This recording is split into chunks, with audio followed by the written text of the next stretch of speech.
So now I want to switch over to another part of what the Government Integrity Project is about. We've had groups across this great state for decades. And I want a lot of these people to come up now one at a time. The first group that I'd like to introduce, actually this group is a Crossing Life Church. I'd like them to come up first. Shawn, are you around? Give some thoughts about what's going on with religion. Religion is a huge part of our country. You know, our government likes to tell us it's separation of church and state. It's supposed to be it's supposed to be separation of church from state. Right. Yeah.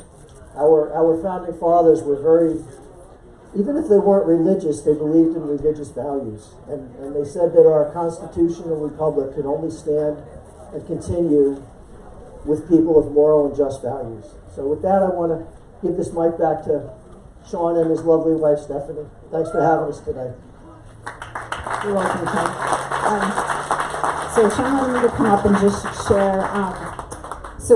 We really believe that our country was founded on godly principles, and it's important for us as the church to stand on those principles. And so he wanted me to particularly just share, since the beginning of this, the church is quite divided over this, and so a lot of people have chose not. And I think some of it is lack of education, in the sense that our government is built in a way that our freedoms, to stand for our freedoms, is godly.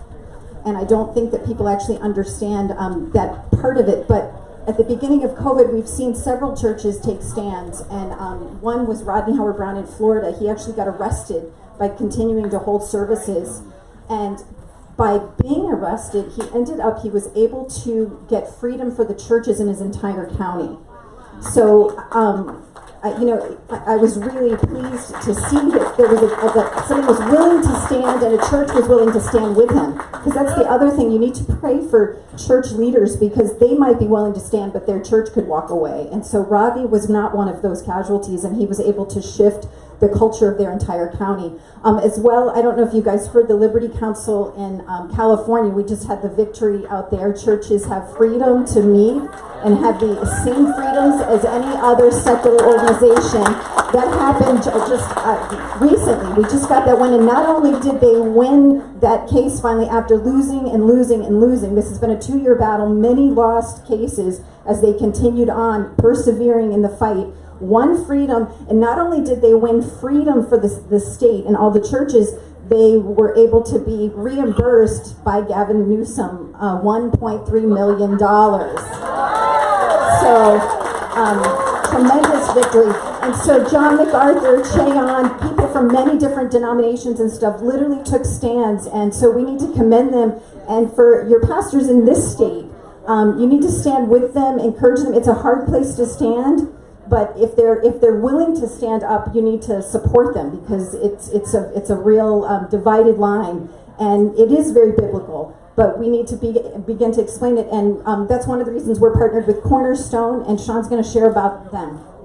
Right, Cornerstone was not able to make it this morning. They're spread out really thin, but it's an amazing organization, and one of the things they've done for churches, they've created a whole division. And their vision is to bridge the church to government so that they could, stand, and the church can. We've done many things, like just all hang signs that appreciate all the representatives and what they're doing to show that we really do care.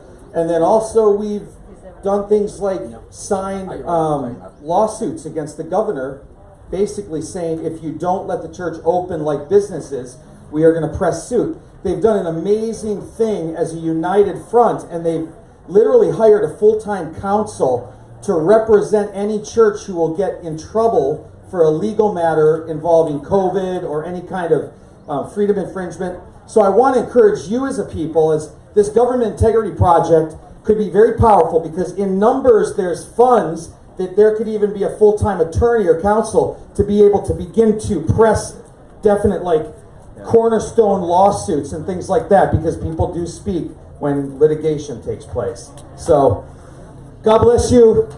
Thanks for coming today. Ken Irie, you're up. They're trying to decide who to have next here, I think. Ken, you're up. Oh, we're quick. We're concise. You know, I'm a preacher, but... Okay.